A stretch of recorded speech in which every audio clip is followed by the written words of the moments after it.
So the objective to design, write and debug programs that accomplish specific goals is really simply understood.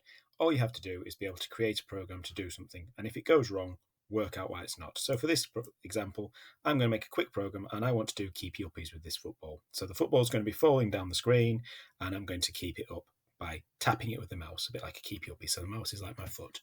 So I'm going to start off with an event. I'll have a green flag to begin with, and then I'm going to have, I'll just test it out first of all to make sure it's falling. So I'll put a forever loop, motion, so I want it going down the page, so I want to change the Y by 10.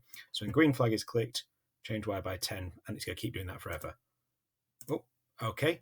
What's happened? It's gone up the screen now. I want it going down. So how can I debug that? It's gone up. I want it to go down. I need it to be minus 10.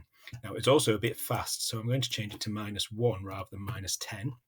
So let's just test that that one works with the green flag. Brilliant. Left to its own devices, this ball will fall towards the bottom of the screen. Okay, so I've got a starter program there. I wanted to do keepy uppies. Now, at the moment, it's just falling, so I'm going to add and change my code slightly. Rather than have loads of different stacks, I'm going to have an if-then-else loop.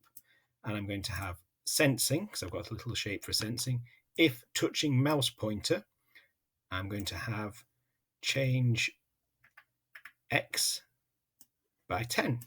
So it'll knock it back up. And otherwise, I want it falling down. So because I know that works, change y by -1. So let's just test that. So when I click the green flag, the football should start falling down the screen. And if I hit it with the mouse pointer, it should jump up 10. So it should jump up quite a long way. So let's test it. It's falling down, right? Truth in testing, touching my mouse pointer, and it's fired off that way. Why is it doing that? I need to debug. I need to look for errors. Oh, I've got change x by, so I'm increasing the x value, which is pushing it right on my screen. So I need to change that block to y. And when I did it, let's try again.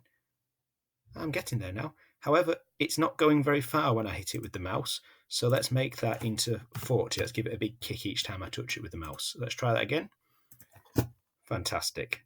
I've now got a game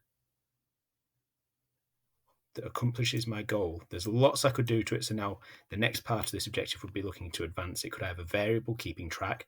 Could I introduce a little bit of randomness? Could a ball fire off in a different direction each time by putting a bit of turn into it? Could it go to a different location? Could I introduce some random numbers to this? Could I keep a second sprite falling as well and have multiple sprites? But I have designed, written, and then debugged, dealt with any errors in this code as I've accomplished my specific goal of making a little game. So that is a first example of how to meet this objective.